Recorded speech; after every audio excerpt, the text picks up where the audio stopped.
Hello and welcome to episode 51 of the Mental Health Gaming Podcast, one away from a birthday, which I can assure you we've still not planned yet. So as usual, I'm joined by Stu. How are we doing, Stu? Yeah, not bad. Yeah, 52 is going to be like a surprise party, but when the surprise is that we don't know what we're doing. No, it'll be just a bit more of this going, yay, we've been here a year. Well, I'll try and think of something special as well, but, don't hold your hopes out. No. Well, so technically, what is it, a week away? And in terms of current climate, we've got about a year's worth of planning ahead of us, so it's fine. You would think that we would fill that with, good and useful and productive stuff, but it's not very likely, is it? No, well, that mainly comes down to there's quite a lot of good games out at the moment. So they're taking up a lot of time. So what have you been playing? Nothing new, but plenty more on the stuff that I have been playing. So plenty more Dead Cells, still making progress and enjoying it a lot. And also mainly a lot of Resident Evil 5. So I've been absolutely smashing that one. So after we spoke last week, I don't think I'd even I hadn't completed it. So yeah, I went through it and completed it, and then completed it some more, and completed it some more, and built up loads of money and completed it, mate. Exactly. And yeah, just got loads of new guns, and then loads of upgrades for those guns, and then infinite ammo for the best of those guns.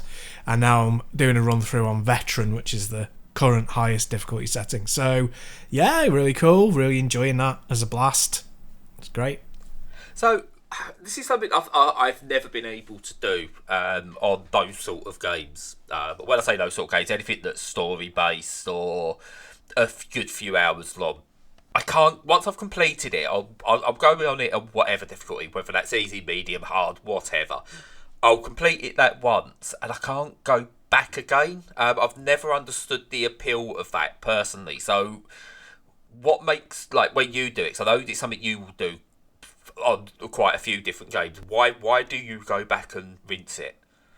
Well, I think if the game is deliberately designed that way, then it's much more understandable. So if it isn't, there are people who get obsessed and just want to keep playing it. So Breath of the Wild, for example, is not a game that is designed for you to just go and play it over and over again. It's it's an experience and you're supposed to go through it, but some people do. But Resident Evil 5 is very much like 4, designed as it's almost like two different games. So there's the first time you play it, or even the first couple of times you play it through, where it's desperate survival and you're always running out of ammo, and it's about the tension of not knowing what's around the next corner and the horror of that. But then when you play it more and you get more weapons and you're more powerful, it becomes about optimization and about getting better kit and how quickly you can do things, and watching how different it is to defeat stuff much more quickly than on your first playthrough when you got a tiny little pistol and a couple of rounds left. So it kind of rewards more and more input in a way that even sort of 10 years later games don't tend to, because they kind of section that stuff off into DLC. So your expanded experience is something that you pay for or that you wait for at the very least, whereas this is something that has a lot of replay value just built into it. So yeah, it's that arcadey thing of, even when you've defeated it, you enjoy the combat loop and the action so much that you just want to keep re-engaging with it. Yeah, no, that's fair enough. It's I'd say it's just one of those things I've never been able to get my head around. I don't know why. Give me Tetris, I'll play that forever. But that's because it's just a short gameplay loop. I don't know if it's maybe it's an ADHD factor with me. I don't know if it's because of the length of the game. Now I know Resident Evil 5's fairly short in the grand scheme of things, but still, to me, it's got a lot of length to it, and that kind of puts me off wanting to go back through from the beginning. I remember having that issue with Diablo 3, which is a game designed for you to play through again and again and again. And I kind of got there and went, I don't want to do this bit again. I've done it. So I don't know. I'm glad there are people who do like playing them time and time again and finding something new from them, or even those that will eke out every little bit of content because it's great that the developers are getting their work seen. And I suppose it's what eventually builds things like the speedrun community as well. So yeah, no, I'm glad you're enjoying it. You're crazy for playing it that many times, but well, the Shiva improve. Yeah, because I've given her a Magnum, which is pretty much a one-hit kill on most enemies, with infinite ammo.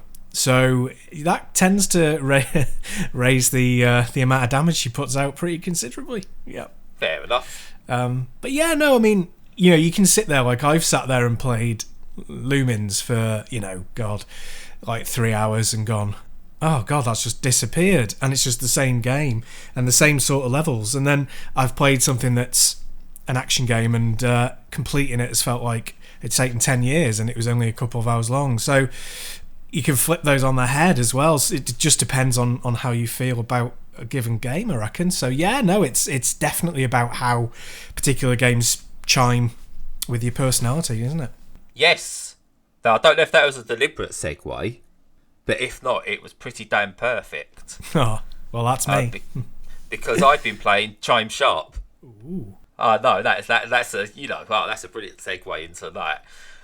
For anyone who doesn't know, Chime Sharp is the sequel to puzzle game Chime, and there's a reason I love Chime as a series, and I'll come back to that in a second. But basically, it's the easiest way to describe it is you're given a grid, and the idea is to completely fill a grid up with area coverage. So you put together these Tetris-like pieces. They're not actually tetrominos because they're all different sizes and shapes. But the idea is you put them together, and as soon as you create a pattern that's like at least a 3x3 square, they merge together and they create a bit of coverage. And the idea is you build up multipliers by doing as many as you can on the go without the odd little bits disappearing. You build up coverage to get high score and to 100% coverage an area. It is both the most relaxing and most stressful game you can play. And Chime Sharp came out in 2017, and I think I played it to death then, and kind of fell off it in the last year and a half. And then for whatever reason, I think I was just in one of those moods, and I needed to relax and escape. And yeah, then I kind of just got really, really into it again. The original Chime came out for a few pounds on Xbox Live Arcade. And Zoe Mode, the developers, basically released it as a way to raise money for charity. And I think like most of what they earned from it went to charity. And it was just a really, really good game that I still think flew under the radar a bit. It does that thing that Tetris does. The first levels of both games just hook you in really, really well. But it's also got that Lumens factor as well, where it will just, you can, if you're good enough at it, you can go for a long, long time. And it's kind of both those games merged into one. And what's I've always found a shame is it's never got the recognition that I think the game deserves. I don't know if you ever played either of the Chime games. Yeah, I either got it, I can't remember now, I either got it like dirt cheap in a bundle, or I got it on PlayStation, PSN. Yeah. But yeah, no, I thought it was okay. I mean, I fall into the camp of, and like, I know that this will sound daft, but everyone's got their own thing of like, it's a genre where the best way of playing that already kind of exists in Tetris and some other types, of variants. And I feel that I personally felt Chime was lesser than that. I may, that probably unfair, but that's just how it felt to me. It's why I never really played a lot of like Super Puzzle Fighter or any number of those sorts of things. It's just because they felt like they were basically in that Tetris style, but just didn't bring enough different to make it worthwhile. But that no one should take my opinion on puzzle games, because it's one of my least played genres. So where I would agree with you on, so play something like Chime Sharp, it's lesser than Tetris, And I totally agree with you there. But it depends on the context of which you put that, I think. So, to use maybe sort of like boxing as an example, Tetris is Muhammad Ali. Doesn't matter what anything else happens beyond that now. It will always be known that Tetris is the greatest. And that's where you hold it. So, anything else is lesser than Tetris. And I will fight that caller to the day I die. And so, if you look at it as Tetris is the pinnacle and you then put every other puzzle game, compare it to Tetris, then they're all going to show disappointments. Now, there's plenty where I could say about Chime Sharp, such as like the change from the visual presentation they did. I had to use colourblind mode on it, for example, and I've never really needed colourblind mode because of the pastel colours, pastel shades that are on there. I struggled with some of that on some levels, and it lacks things that Tetris has done well over the years in terms of quality of life. So Tetris, it has what's known as a bag. So the idea is the pieces are all in a bag. There's 7 pieces, and you're guaranteed that you will get them in a certain length. So in something like 21 draws, you're guaranteed to get the same piece twice, for example. So you can semi-plan what you're doing in Tetris. In Chime, it feels like it's just completely RNG. Right. There's no pattern to it. So you'd set up certain shapes and go, right, so when this next one comes out, I can make a perfect quad here, here, here, and here. But then you'll get the most awkward bit 5 times in a row. And that definitely takes away from me. Someone who's a Tetris fan and got used to modern Tetris, then doing that goes, let's just ruin that game because the time's going to run out. I'm not getting enough coverage because I can't make the quads that I want. So you're then panicking trying to do other bits. And it's obviously it's a design decision. And it works, I would say 90% of the time it's absolutely fine. But you do get those frustrations that you don't get with Tetris because you know that if you, like, for example, I've done it in Tetris before where I've planned to do a T-spin triple. And then the bit I've needed hasn't quite come. But then I'll force myself to go, right, I know it's going to come in a minute. So I'll try and see if I can get around it. So you have to teach yourself whether to go for things or not. Whereas this, it's completely guesswork. And again, I don't want to sound like I'm on it.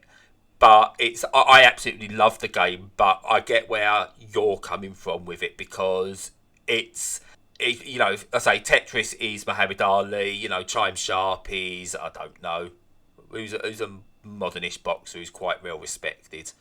One of those. Pick a modern boxer, use that name. Yeah. Yeah, I don't know why I use the boxing analogy. I don't know anything about boxing apart from Muhammad Ali and Bruno. No, me neither. Yeah. Oh, what was that? Was it Barry McGuigan? The little guy. Little Irish fella. That's the one. It was. Yeah, there you go. So my knowledge goes back 30 years, but ends 30 years ago as well. Yes. And obviously Tyson Fury. Everyone knows who Tyson Fury is, but I don't think that's as much to do with boxing as just he's a cheeky chappy. Yeah. But yeah, no, really good Chime Sharp. Another one I want to touch on before we see what else you might have been playing is one called Yaga. Baba Yaga. It's like based on the Slavic folk tales of Baba Yaga. And it's a really, really, really, really, really, really good hack and slash maybe not Diablo. Yeah, Diablo-esque, I suppose, in a way. Hades-esque, dungeon crawler-esque. I don't know how many more times I can say esque type thing. River-esque. Yeah. And it is just blew me away. Do you know when you get a game where you play it, when you go in with no expectation whatsoever, for whatever reason, you've either not heard of it or, it's just little fanfare, and you go with no expectation, and then you come away from it going, oh my God, what have I just played? That is special. That's what Yaga is. It's a really, really well-made game. It looks beautiful, and you go through maps. You know how you uncover maps on Ease and stuff like that? Yeah. Ease. I can never know if I pronounce that right. No, it is Ease, isn't it? Ease, like geese. Yes. Yeah, Ease. apparently. Ease. Okay, there we go. As you go through the map, it uncovers more of where you've been. It does that thing, which is really good. You've got melee weapons and you've got distance weapons, and it's really simple control mechanics. So one button for melee, one button for distance, one button for shielding, and then another button for using potions. And you have this really good mechanic that's, bear with me here because it is a good mechanic, a moral meter. Nice. Whereby it works, trust me. Yeah, cool. Interactions you have with various characters will give you a fairly black and white standard of, this is gonna add to your bad luck because you acted selfishly, or this will take away from it because you acted righteously, which is really good. And at the start, I don't know if it's because I chose that I don't believe in magic as one of my options, but every time I use a magic potion to heal or get my willpower back, it adds to my bad luck meter. Right. So you go through levels into battles and you're battling away. You've really got to think about how aggressive you are, because if you filled up your bad luck meter, you don't want it filling up anymore. So you're like, oh no, I've got to heal. Do I heal now, or do I try and risk getting through? And it makes you think about your approach to gameplay. And you don't want it to filling up, because basically if you fill it up, this beast from Slavic folklore, and the name of the beast has really slipped my mind. That happens a lot with me, so that will hunt you down, and there's a chance it might meet you and destroy you. So you don't want to fill that up, because it can ruin a game for you in a good way. But it's just a really, really good game, and I went into it initially going, I'll give it a quick blast, see what it's like, just so I can start prepping my review, and it just drew me in. Absolutely drew me in. And in a post-Hades world, it's not as good as Hades. If Hades hadn't yet released, this game, Yaga, would have been held up as a shining example of how to do this sort of game, because it is absolutely wonderful, and everyone talks in rhymes in it as well, and I love a game that does that. That's a nice touch. Yeah. Which is actually, because the one thing, the writing's really good actually. It's not Hades level of good, but it is really good, better than a lot of games of that ilk. And they do it all rhyming, but you get sections where either they couldn't think of rhymes, or the information they had to get across was important enough they shouldn't be rhyming it. And those are really jarring, those moments where it doesn't rhyme. Right. I was like, rhyme some more. Yeah. Please. But yeah, like, really good. I recommend anyone check that out. It's definitely out on PC. I believe also it is also out on Switch and other consoles either now or later this year. Excellent. So you been playing anything else? No, absolutely nothing else. Been consumed with Resident Evil 5 pretty much. In that case, one more I'm going to mention then is, briefly played this, and we'll do more on it as we go, is I've been given a beta code to Everspace 2. Nice. Did you ever play the original Everspace yourself, Stu? No, I didn't. So, to give a bit of context what this is, Everspace was a roguelike space looter shooter that I was terrible at, but it was just really, really good. Just a really, really good game. And it lent heavily into the roguelike aspect. Everspace 2, on the other hand, has kind of taken that away, and gone for more of a standard RPG style looter shooter. So the roguelike elements so far seem to be gone. I've only done a couple of missions into it because it is only in early access at the moment, but boy does it look lovely. There's something about a well-crafted space game that just looks spectacular. Yeah. I don't know, it's because... is it harder to make that look good because of like all the stars or anything, or because it's mainly a black void and you're filling in the black void, it's actually easier to make stuff look really good? I've never quite got my head around that, whether they've been able to make it look good because it's easy, or whether it's such great craftsmanship. Because I don't think I've ever played a bad looking space game of the big boys, even going back to like the GameCube days and the Star Wars ones.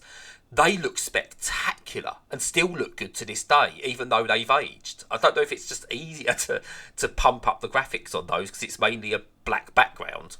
That might have something to do with it. I mean, I think in general, I think in film, it's hard to make them look good. I think you have to have great designs. That's why Star Wars did so well. Why Star Trek, the ships, even if you ask somebody who's practically never seen it, what the ships look like, they could describe them, You can definitely work out what the Millennium Falcon in Star Trek is, yeah. Yeah, exactly. You got it bang on. And I think some of that carries across into games as well. It gives you that opportunity to have like a blank canvas in the background and really show off your character models, whether they're people or spaceships or whatever. So yeah, no, it probably does help, because if you look back at like X-Wing and TIE Fighter and stuff like that, they still look really good. I mean, obviously they look old, but they look good. Yeah, they've aged better than a lot of other games of that generation. Yeah. And, you look at Elite Dangerous, I know that's probably constantly been updated over the years, but that's been out, 6-7 years now? Yeah, about at that. least. Yeah. And that just still blows away a lot of other games in terms of its visuals. Everspace 2, it's another one. It looks lovely. My early impressions so far are really good, but we'll work with this one a bit more before it gets its full release. But no, really happy with this one that I've got it. Awesome. Yeah, I've been keeping my eye on that one. I think I might pick it up when it becomes, the full game. Yeah. Yes. When that'll be, I don't know. But the fact it's now released in open beta would suggest it's probably not too far away. Yeah, it's been advertised for pre-order on Steam, so it's got to be fairly close. Yes. It does that thing, actually, just one more thing on it. It does that, a style that I really, really like for cutscenes that I don't think you see enough of. But it kind of does these fully realised painted cutscenes that are animated like storyboards. So you kind of get these like still pictures with these slight transitions to sort of what it would look like a couple of seconds later, kind of thing. These really smooth transition storyboarding type things. I really like that style, and we don't see enough of it. I'd actually like to see a game base a game around that storyboarding properly. I'm not sure how I feel about that. I'll have to have a think. What I'll do is I'll try and capture some footage of how Everspace 2 does it, and I'll show you. I mean, it's not a game mechanic. It's just I just really, really love that style of storytelling. Yeah, fair play. So moving on, no clever segues this time. A couple of bits I really want to cover on the mental health side of things. And one is I want to talk about the perception of what mental health is still to people, and it boggles my mind that we are still needing to sort of like talk about this as a point in it, after the year we've just had and where we are and the understanding that we should have on things. And that is, you've got to be miserable to have depression. And when you look at the amount over the years of celebrities who have taken their own lives because of depression, and you often get the reaction of outpouring of emotion is obvious, but you wouldn't have guessed it, they're funny, they're always happy, and it's like, right, so surely that has got to be your main point of reference, that the person you're seeing shouldn't always be crying or upset or in a bad mood or miserable just because they've got depression. Most people who, and again, this isn't talking for everyone, but I would say most people who've got depression badly are amazing at hiding it. Absolutely amazing at hiding it. They will often be not the life and soul of the party, but they will often be the ones who will make a little joke here and there, have a laugh, they've got a smile on their face. The smile and the laughter is sometimes genuine. Much of the time it's there as a way of cloaking their emotions to other people. But don't just assume that because someone's in a good mood, or you see them sort of like be positive for a period of time, that it means they are better. That they are suddenly, they're not depressed anymore. Because it's still, depression is still seen as this thing that is switched on and off. And it's just something I saw on social media over the past week or so, and it's just kind of really got to me a bit that there was this, I don't want to say belittling of depression, but there was this kind of pigeonholing of depression again that I thought we'd got over. Yeah, I think that it feels to me as though there's a desire to pigeonhole stuff that people don't understand very well. And, you know, depression isn't a mood disorder. It doesn't mean that if you have it, it makes you down and unhappy. It's a mental illness in the way that a physical illness affects your mood. So, if you hurt your leg, if you broke your leg, then obviously the pain and the discomfort and the lack of movement and all these sorts of things, sometimes they're going to make you really unhappy, lower your mood. Sometimes you're going to forget about it and you're not going to be bothered whatsoever. And that's exactly the same as mental illness. It's not a mood disorder. It doesn't mean if you've got it, you're unhappy. It means that you have an illness that impacts you, and sometimes you can treat it better than at other times. And people don't understand that. And I often think, it's probably something, and I don't think this, certainly not in my lifetime, will ever happen, but I think it would be so much better if it was taught about in schools at primary school level. I don't think it will, because I think that the authorities still think that, like sex and sex education, that to talk about it means you're going to make people do it. Yeah. And I think they believe that if you talk about mental illness, it will make people mentally ill, which of course is ridiculous and stupid. But there you go. That's where we are.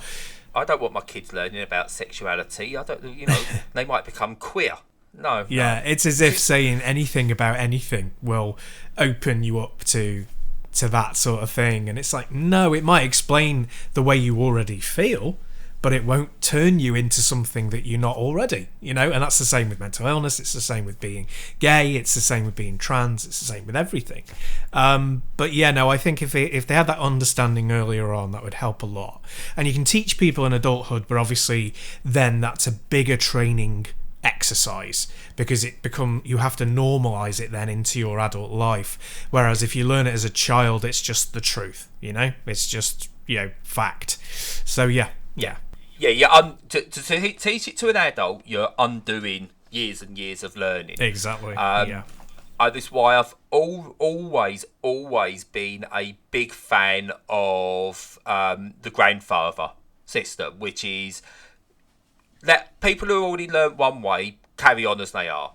Let them carry on as they are, and try and educate them where possible. But everyone that's growing up now, teach them this way of doing things. We all know, as adults, our generation, that saying certain words is wrong. We learned that, and we was taught that very early, whereas our grandparents, for example, were taught that those words were fine. They weren't offensive, and sometimes it was a term of endearment. We learned different, so we don't use them. So our kids won't even understand some of the words that are out there. It's I would feel free to bleep this in terms of the word used if it needs to be, but I'm using this for context. But the word for example, my kids haven't even heard that word. They don't know what that is. That's great. Whereas I know what it is, and I won't use it because I know it's wrong. But generations before me, it was just used. It was both an insult, but also a term of endearment. So people would say, "I'm off to the shop," without understanding that the person working in there wasn't actually Pakistani. They was possibly Indian or Bangladeshi, But it was a catch-all for anyone brown at the time. Yeah. But it wasn't an insult. It was sort of like they knew Sandeep in the shop, and he was like, they'd have a laugh with him, they'd have a laugh with him, but it was a term of endearment. And they didn't know that was a wrong word to use. We did. We stopped using it. And our kids and the generation, most of them won't have heard of it, and potentially by the generation below them, it's a word that's never used again. And it's, how we learn that slavery. I was say how we learn that slavery is wrong, but slavery's just changed a bit now. We don't just round up black people and turn them into slaves. What we actually do now is we pay people way below what they should actually be earning, and basically make their lives a living hell. And what we've done is just move it from just black people to those who are below a certain living condition. But that's for another time. But yeah, we've learned that generally slavery as we knew it is wrong. And I don't think anyone of our generation, for sure, would even consider slavery a good thing or something that we can do. But again, it's learned behaviour that you learned in school from a young age. And yeah, as with mental health, start teaching it from a young age to recognise mental health. All it needs is, why is so and so acting in this way today? Well, this is what happens. This is their feelings that they could have at the moment. This is why they're being like this. So how do you think you can approach that person? What questions could you ask them? And just start asking those questions with them. It hasn't got to be... I think people still have this fundamental idea that when you're learning stuff in school, it's a lesson. Teacher stands in front of the school and this is today's lesson. Whereas a lot of teaching, a lot of lessons they learn are just through everyday interaction. Yeah. That's all it takes. I know someone on the forum we both do who's got a child who at the moment sees themselves as male, and I don't think, obviously they've not started transitioning yet, although I do apologise if I'm wrong that they have looked down that path, but their child identifies as male and has continued to do so, and they supported it, and they are so strong and absolutely love how supportive they are of their child. And the school, I believe, is fairly supportive. And from what I understand, kids don't care. Yeah. The other kids don't care. And the only reason they start to not care or because of it is they're taught that it's wrong or it's weird or it's different. As I said, I'm not gay. I wouldn't say my sexuality's gay. I'm not bisexual. But when I now look back, it's like I had to be a straight cis male. And that's how I had to be at school. Whereas now I would consider myself, I'm gender neutral, because I don't fit into any stereotypes. I would say I'm completely pansexual because, again, I don't care what gender someone is. I happen to be in a relationship with a straight female, so, I'm in a heterosexual relationship, but I just find the person attractive, and I like the person, couldn't care less who they are, what gender they are, what their sexual preference is. I find the person attractive. But I didn't know how to express that when I was younger, because if you was any bit different in the 80s and 90s, that was it. Your life was hell. Yeah. And I was pretty badly at school anyway, so it's not as if it was something I was going to shout from the rooftop. And that all leads to depression. And it's learning how, if you don't allow people to have their differences, and, I'm not saying we have to celebrate differences, but if you don't allow people to have their differences and let that difference be normal, that's what leads to depression. Again, I didn't know how to act in certain ways, and now, looking back, knowing it's because of the ADHD, I didn't know how to act in certain ways. I'd get a reaction that I wasn't expecting. That would then grow further and further to other things such as bullying, and it made me depressed because of actions and not understanding it. So yeah, education is 100% the key here. But I don't even know if it's going to be the next generation that'll be the ones to sort of really get a grasp of it, because our generation still, on the whole, and definitely the generation above us, are fighting everything that's not normal, or the old normal in schools. We still got this idea that to learn the best way, kids must go into school 5 times a week from 9 till 3, and they must learn at this time in this set way. So I don't know when we'll start to do it and how, I suppose as long as the fight's there and we need to talk about mental health, it keeps us going. So yeah, no, I think that actually, funnily enough, ties into your wage slavery thing quite a bit. It's like clear that the government wants a 9 to 3 school system so that people can just go into their wage slave jobs. That's part of it. It's not the whole story, but it's definitely part of it, because they're treating school as not, oh well, we put the child's interests and the way that they learn first. It's their childcare, so that teachers are childcare so that people can go to their jobs. There's still a lot of that around, but I mean that's a separate debate.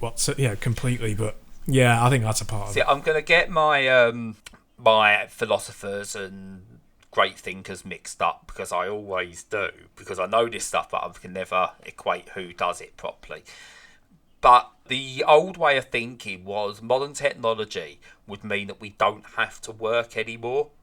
And America especially has got this obsession with work. I don't think we've got it as bad, but we still got it bad. But the idea was modern technology would come in and it would help us that we didn't have to work, and that society would find a way for people to survive without the need to work. And the technology's there, but those in power have continued to want that power and have made sure people have had to have jobs. They've needed to have these types of jobs, these blue-collar jobs that could be automated to a degree, apart from a few skilled people who could continue to do it, and let them earn well because they're the few skilled people who can do it, and let everyone just get on with their lives.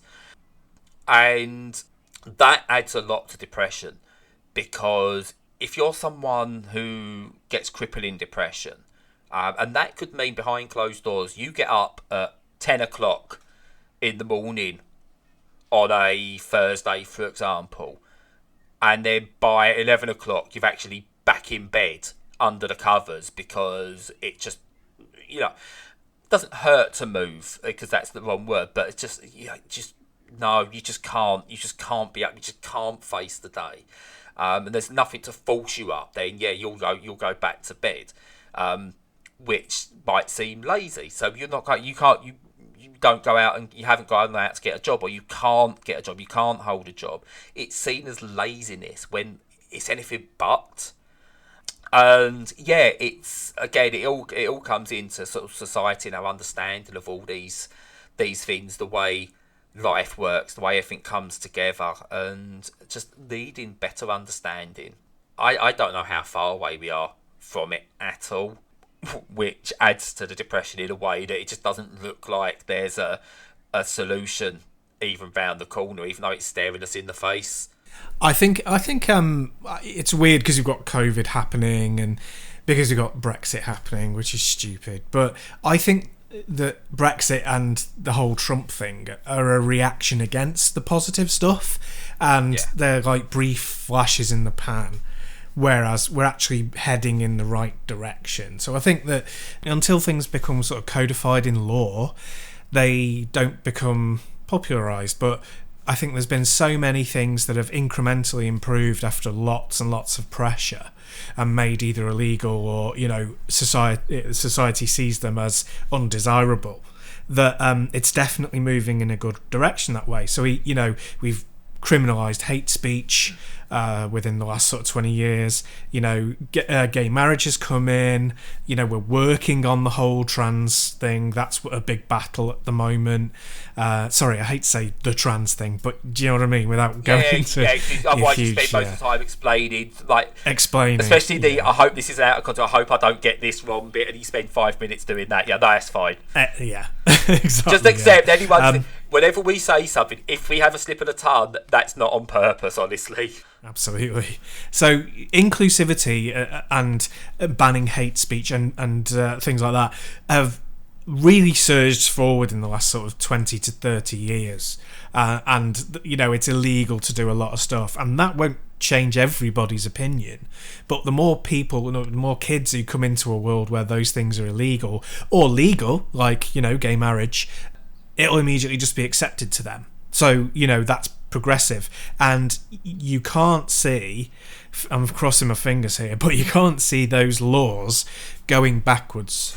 They very, very rarely go backwards. Laws, both good and bad, very rarely get overturned unless there's a huge upheaval in the way that a democracy runs. So, yeah. Part of what adds to, I don't want to say adds to the depression because it's a catch-all, is watching the resistance to, I think, people seeing that there's a tipping point happening. I think the reason governments aren't jumping behind a universal basic income is because they know it's a tipping point. That when people realise that society can function really, really well without everyone being forced into work, or, you know, the old style of work, they will never be able to come back from that. And what they've done recently, or what I've seen rumoured, and it's one that got me, and when I first saw it, I initially went, oh yeah, that would be cool, is they're still trying to slash the £20 a week extra that they've put on universal credit. But they dangled that carrot of, but we'll give everyone on universal credit a one-off £500 payment. And that's bribery. I kind of saw that first of all, because when my partner said, oh, you know, they're looking to, oh, no, that would be cool. You know, put it towards the move or whatever. Buy a PlayStation, I don't know. Which is exactly what they want, by the way. And that's what it's for. It's go out and waste it. Oh, look at that. You wasted your money that we gave you. I'm realising that £500 is half of a year worth of extra in one go, designed for you to do that and placate the idea that, oh, well, I've got 500 quid in one go, I don't need 20 quid a week. 20 quid a week's actually not that much when they're giving you 500 quid.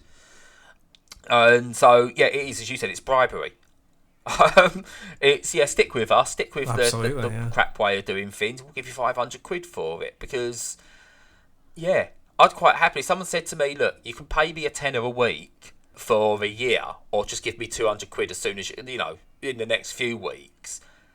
Oh, I'll take the one-off payment, off you go. Exactly. That's you off my back. And then it's when you realise what they're actually trying to do, you get another day of going, oh, what's the point? It's everything I try and do that's positive, it's thrown back in my face by those in power. And again, it's not something that's really discussed. No one's going to, you know, if they announce it properly in one of the speeches, no one's going to turn around and go, so, Prime Minister, is this just bribery to try and keep people down? Or, you know, why are you doing this? And then you'll hear Boris Johnson, he's got one of those voices that sounds like he's constantly lying. I know he is constantly lying, but he's got one of those voices. But he also sounds like it, But he sounds like he's always trying to go, right, in his mind he's going, what did I say last week? Let's just make sure I'm not making sure that that's an obvious lie with this lie. And he's constantly doing that, which I know is hypocritical coming from me, because I'm always stumbling over my words and thinking. But it's just got one of those voices that sounds like he's trying to cover one lie with another lie, but not the wrong lie all the time whenever he speaks.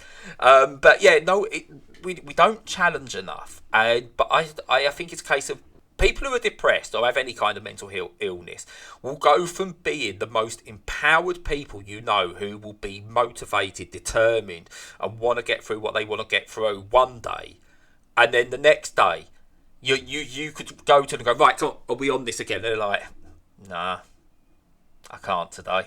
Which is, it needs more people in our corner fighting for it. Yeah. And, you know, I think unless you've been through it, and everyone can have a depressive episode. There's a difference between having, being depressed for a couple of weeks because you've lost a job, or, you know, a relationship's ended or something like that. That's being having a depressive episode. Having depression is a completely different thing. And again, that needs understanding. But as I say, there's a lot of things I think as a society we don't understand yet, so we are some way away. True. Hopefully we'll get there, though. I was going to try and talk a bit about the reaction to rumours of GTA 6 having a possible female lead, but we'll save that till next week. Fair enough. Oh, something to look forward to there. I'm not going to be ranting about incels and their anger. Oh, God, no. Of course that won't come up. I'm sure this time round they'll be absolutely fine with it. Yeah, don't go on the internet. Yeah. Again. Ever. Yeah. It's ridiculous. Also, I've got to make sure that this is when I come up with these ideas. By next week as well, chances are Jim Sterling had covered it, so it'll look like I'm just copying Jim Sterling again. But yeah, it's kind of, because I agree with a lot of what he says when it comes to how things are handled, like the AAA gaming market. the levels of abuse there are, and basically having morals, then yes, I agree with him quite a lot of the time, but we seem to cover quite a lot of the same stuff. I'm honestly not copying him. So if he has covered GTA 6 having a female protagonist, I did come up with it this week. I didn't say I'm getting ahead of the game on this one. Yeah, we should have a chat about Jim Sterling sometime, because he's a key to how you can look, like a prism of how you can look at games reporting and games journalism at the moment. I agree that he's worthwhile. You know, I think a lot of the reason people hate him is for the wrong reasons. So they pick up on his character, which is the weirdest thing. He's always still seen as a fat antagonist, which is how people see him. I say him, sorry, how they see Jim Sterling, because he is transitioning. I can't actually remember what Jim said about pronouns yet, but so I'll refer to as Jim Sterling rather than him at the moment until I know. Cool. Yeah. No, we'll definitely chat about Jim next week, maybe. We'll cover the whole thing, do the whole thing next week, because I dare say, knowing what Jim Sterling covers, will cover GTA 6, so it might as well encapsulate the whole thing together. Yeah, sounds good. There you go, and that's a little insight into planning meetings. It either happens at the end of one episode or right at the beginning of the next. That is literally all that goes into it. Yep. So yeah, I've got nothing else for today. I kind of rambled a bit, so you've got your work cut out editing. So it's over to you to see us out. No, it's easy. I just find the delete button and just keep hitting it over and over and over. That's that entire track. That's fine. Yeah, yeah. Again, just to quickly before you do, that is one of the things. Again, we laugh and joke on here. Doesn't mean we're not suffering eternally at times, by the way. Just because we can laugh and joke and mock each other, that's coping. But there we go. Absolutely, yeah. It's the only way to get through. That's where trust comes in. But anyway, yes, that's another debate. Oh, there you go. Well, I suppose it's good that we've always got topics to talk about, so that's cool. And I'll see us out now before Brad interrupts again. Yeah. So yeah, that's it for this week. So thanks again for listening, and as usual, all of our links are on our webpage, which is mentalhealthgaming.com, and most of our chat is on the Discord channel, which is really well used and is a great place to come and hang out, talk about games and talk about mental health and anything else that you want to talk about. And also, we've got plenty of content on YouTube and on Twitter, and if you want to help us financially, you can sign up for Patreon, or you can help us in a one-off with coffee. Apart from that, just have a great week, take care and stay safe.